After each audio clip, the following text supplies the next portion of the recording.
നമസ്തേ. CBSE 9ാം ക്ലാസ്സിലെ സംസ്കൃതം ശാരദാ പാഠപുസ്തകത്തിലെ രണ്ടാമത്തെ പാഠഭാഗമാണ് സുഖസ്യ മൂലം ധർമ്മഃ ധർമ്മസ്യ മൂലം അർത്ഥഃ. ഈ പാഠഭാഗം എന്താണെന്നുള്ളത് മുമ്പത്തെ വീഡിയോയിലൂടെ മനസ്സിലാക്കിയതാണ്. ഈ ഒരു വീഡിയോയിലൂടെ ഈ പാഠത്തിൻ്റെ തുടർ പ്രവർത്തനങ്ങൾ, അതായത് ടെക്സ്റ്റ് ബുക്ക് എക്സസൈസുകൾ കാര്യങ്ങളൊക്കെയാണ് നമ്മൾ ഡിസ്കസ് ചെയ്യാനായിട്ട് പോകുന്നത്. അപ്പോൾ നമുക്ക് ഡയറക്റ്റായിട്ട് വീഡിയോയിലേക്ക് കിടക്കാം. ഈ പാഠഭാഗം അറിയാത്തവർക്കായിട്ട് ഇവിടെ ഐ ബട്ടണിൽ ക്ലിക്ക് ചെയ്ത് കഴിഞ്ഞാൽ ഡയറക്റ്റായിട്ട് ഫസ്റ്റ് വീഡിയോയിലേക്ക് പോകും. നമ്മുടെ ഈ പാഠത്തിൻ്റെ ആ പാഠം മനസ്സിലാക്കിയ ശേഷം മാത്രം ഈ ഒരു വീഡിയോ കാണാനായിട്ട് ശ്രദ്ധിക്കാം. നമുക്ക് ഡയറക്റ്റായിട്ട് വീഡിയോയിലേക്ക് കിടക്കാം. ഏകപദേന ഉത്തരം ലിഖത. ഒറ്റ വാക്കിലാണ് ഉത്തരം എഴുതേണ്ടത്. വാസ്തവിക സുഖസ്യ ആധാരഃ കഃ. യഥാർത്ഥ സുഖത്തിൻ്റെ ആധാരം ധർമ്മഃ. ധർമ്മമാണ് ആധാരം. രണ്ടാമത്തെ, കസ്യ അഭാവാത് സ്വകർത്തവ്യപാലനം കഠിനം ഭവതി. എന്തിൻ്റെ അഭാവം കൊണ്ടാണ് സ്വന്തം കർത്തവ്യപാലനം കൂടി കഠിനമായി മാറുന്നത്? ധനസ്യ. ധനത്തിൻ്റെ അഭാവം മൂലമാണ്. മൂന്നാമത്തെ, സ്വസ്ഥഃ ആർത്ഥിക വ്യവഹാരഃ കതിവിധഃ ഭവതി. സ്വസ്ഥമായിട്ടുള്ള ആർത്ഥിക വ്യവഹാരം എത്ര വിധമാണുള്ളത്? ത്രിവിധഃ. 3 തരത്തിലാണുള്ളത്. അടുത്തത്, കീദൃശഃ ആർത്ഥിക വ്യവഹാരഃ കദാപി ന കരണീയഃ. എങ്ങനത്തെ ആർത്ഥിക വ്യവഹാരമാണ് ഒരിക്കലും ചെയ്യാൻ പാടില്ലാത്തത്? എങ്ങനത്തെയാണ്? അനൈതികഃ ആർത്ഥിക വ്യവഹാരഃ കദാപി ന കരണീയഃ. അടുത്ത ക്വസ്റ്റ്യൻ, സ്വാവലംബനം കസ്യ മൂലം വർത്തതെ. സ്വാവലംബനം എന്തിൻ്റെ മൂലം, എന്തിൻ്റെ ആധാരമാണ്? സ്വാഭിമാനസ്യ. സ്വാഭിമാനത്തിൻ്റെ ആധാരമാണ് സ്വാവലംബനം. അടുത്തത്, ജലബിന്ദു നിപാതേന ക്രമശഃ കിം പൂര്യതേ. ഓരോ ബിന്ദുക്കളായിട്ട് വെള്ളത്തുള്ളികൾ വീണ് കഴിഞ്ഞാൽ എന്താണ് നിറയുന്നത്? ഉത്തരം ഘടഃ. ഘടമാണ് നിറയുന്നത്. അടുത്തത്, പൂർണ്ണവാക്യേന ഉത്തരം ലിഖത. സുഖസ്യ മൂലം ധർമ്മഃ ധർമ്മസ്യ മൂലം അർത്ഥഃ ഇതി ഇദം പ്രസിദ്ധം വാക്യം കസ്മിൻ ഗ്രന്ഥേ പ്രാപ്യത്തെ. നമ്മുടെ പാഠഭാഗത്തിൻ്റെ പേരാണ്, ലെസൺ നെയിമാണ് സുഖസ്യ മൂലം ധർമ്മഃ ധർമ്മസ്യ മൂലം അർത്ഥഃ. ഇത് ഏത് ഗ്രന്ഥത്തിലാണ്? ഇദം വാക്യം കൗട്ടില്യസ്യ അർത്ഥശാസ്ത്രേ പ്രാപ്യത്തെ. കൗട്ടില്യൻ്റെ അർത്ഥശാസ്ത്രത്തിലാണ് ഉള്ളത്. അടുത്തത്, സാമാന്യ ജീവനെ കാസാം ആവശ്യകതാനാം പൂർത്യർത്ഥം ധനം ആവശ്യകം. അപ്പോൾ എന്ത് ആവശ്യം നിറവേറ്റുന്നതിന് വേണ്ടിയാണ് നമുക്ക് ധനം ആവശ്യമായിട്ടുള്ളത്? സാമാന്യ ജീവനെ അന്നം വസ്ത്രം ആവാസഃ ശിക്ഷ ഇത്യാദീനാം ആവശ്യകതാനാം പൂർത്യർത്ഥം ധനം ആവശ്യകം. അപ്പോൾ നോർമൽ ലൈഫിൽ നമുക്ക് ഭക്ഷണം വേണം, വസ്ത്രം ഡ്രസ്സ് വേണം, ആവാസഃ താമസിക്കാൻ ഇടം വേണം, ശിക്ഷ വിദ്യാഭ്യാസം വേണം. ഇതിനൊക്കെ ആയിട്ടാണ് നമുക്ക് ധനം ആവശ്യമായിട്ടുള്ളത് സാധാരണ നിലയിൽ. അടുത്തത്, ബ്രാഹ്മേ മുഹൂർത്തെ കയോഹോ ചിന്തനം ആവശ്യകം. ബ്രാഹ്മമുഹൂർത്തത്തിൽ എന്തിൻ്റെ ചിന്ത ആണ് ആവശ്യമായിട്ടുള്ളത്?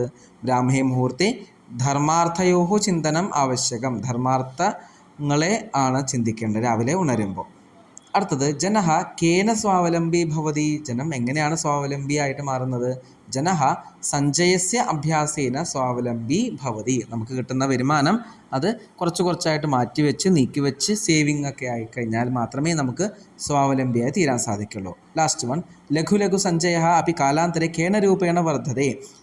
കുറച്ച് നിക്ഷേപങ്ങൾ ഒരുപാട് നാൾ കഴിയുമ്പോൾ അത് ഏത് രൂപത്തിലാണ് മാറുന്നത്, വർദ്ധിക്കുന്നത്? ലഘു സഞ്ചയ അപി കാലാന്തരെ ചക്രവൃദ്ധ്യംശേന കാലാന്തരെ വർദ്ധതേ. ചക്രവൃദ്ധ്യംശം എന്ന് വെച്ചാൽ കോമ്പൗണ്ട് ഇൻട്രസ്റ്റ് എന്നാണ്. അതായത് പലിശയുടെ പലിശ, അതിൻ്റെ പലിശ, അങ്ങനെ പോകുന്നതാണ് ചക്രവൃദ്ധി എന്ന് പറയുന്നത്. അടുത്ത മാച്ച് ദ ഫോളോയിങ് ആണ്. വാക്യേന സഹ ഗ്രന്ഥസ്യ സമ്മേളനം കുരുത. മാച്ച് ചെയ്യാനാണ്. ജലബിന്ദു നിപാതേന ക്രമശഃ പൂര്യത്തെ ഘടഃ. അതാ ഏത് ഗ്രന്ഥത്തിലാണ്? ചാണക്യനീതിയിലാണ്. അടുത്തത്, ബ്രാഹ്മേ മുഹൂർത്തെ ച ഉത്ഥായ ധർമാർത്ഥം ച ചിന്തയേത്. ഏതിലാണ്? ഗരുഡപുരാണത്തിലാണ്.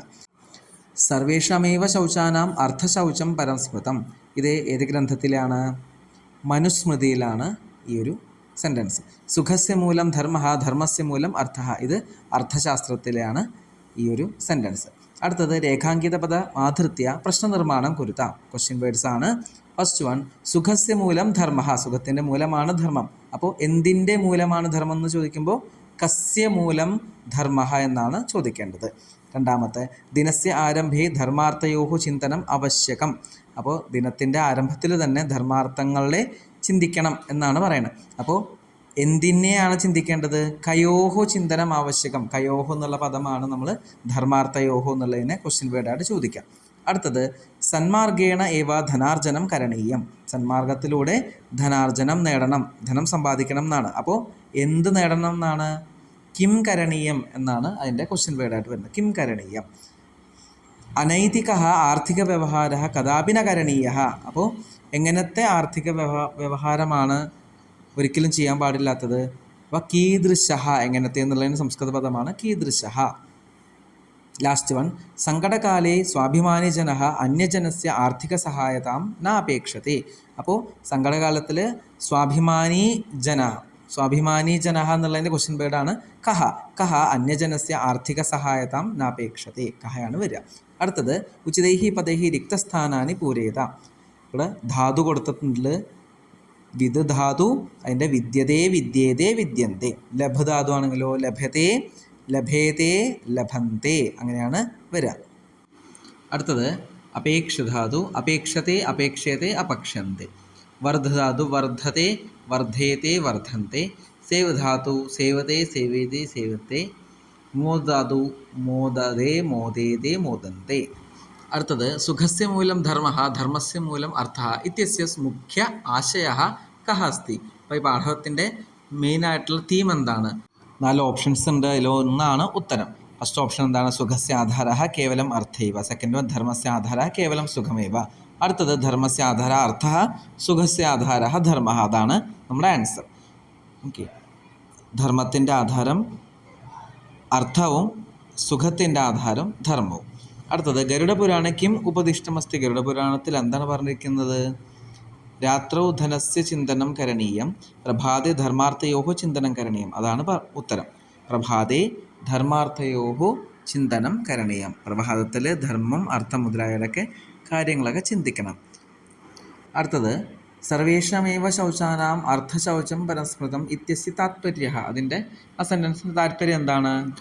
ജലശൗചമേവ ശ്രേഷ്ഠം മൃദ്വാരി ശൗചമേവ ശ്രേഷ്ഠം അർത്ഥശൗചം സർവോപരി അന്യവിധ ശൗചേഭ്യഃ ശ്രേയഃ ശൗചസ്യ ആവശ്യകത നാസ്തി. ഏതാണ് ഉത്തരം? 3 അർത്ഥശൗചം സർവോപരി അന്യവിധ ശൗചേഭ്യഃ ശ്രേഷ്ഠം. അർത്ഥശൗചമാണ് ബാക്കി എല്ലാ ശൗചത്തിനേക്കാളും ശ്രേഷ്ഠമായിട്ടുള്ളത്. ഉത്തരം 3 ആൻസർ. അടുത്തത് ഛാത്രൈഹി ക്രിയമാണഃ അപവ്യയഃ കഃ. കുട്ടികൾ ചെയ്യുന്ന അപവ്യയം എന്താണ്? ഉത്തരം 3 ആഡംബരയുക്തഃ പ്രദർശനാത്മകഃ വ്യയഃ. ലക്ഷ്യൂറിയസ് ആയിട്ടുള്ള മറ്റുള്ളവർക്ക് കാണിക്കാൻ വേണ്ടിയിട്ടുള്ള ചെലവാണ് ഏറ്റവും വലിയ അപവ്യയമായിട്ട് പറയുന്നത്. ലാസ്റ്റ് വൺ ജലബിന്ദു നിപാതേന ക്രമശഃ പൂര്യത്തെ ഘടഃ ഇതി വാക്യം കഃ അവദത്. ഈ ഒരു സെൻറ്റൻസ് ആരാണ് പറഞ്ഞിട്ടുള്ളത്? ഉത്തരം ചാണക്യഃ. ചാണക്യനാണ് ജലബിന്ദു നിപാതേന ക്രമശഃ പൂര്യത്തെ ഘടഃ എന്നുള്ള സെൻറ്റൻസ് പറഞ്ഞിട്ടുള്ളത്. ഇവിടെ അതിനുശേഷം ഓരോരോ സ്കീമുകളും കാര്യങ്ങളൊക്കെ ഇവിടെ കൊടുത്തിട്ടുണ്ട്. ഡീറ്റെയിൽ ആയിട്ട് അത് വായിച്ച് നോക്കുക. ഇതോടുകൂടി നമ്മുടെ ഈ ഒരു പാഠഭാഗം 2ാമത്തെ പാഠം കംപ്ലീറ്റ് ആയിട്ടുണ്ട്. അടുത്ത വീഡിയോയിലൂടെ നമ്മൾ 3ാമത്തെ പാഠഭാഗം നമുക്ക് മനസ്സിലാക്കാം, പഠിക്കാം. ഈ ഒരു വീഡിയോ നിങ്ങൾക്ക് യൂസ്ഫുൾ ആയെന്ന് തോന്നുവാണെങ്കിൽ ലൈക്ക് ചെയ്യുക, നിങ്ങളുടെ ഫ്രണ്ട്സിലേക്ക് ഷെയർ ചെയ്യുക. ധന്യവാദാः.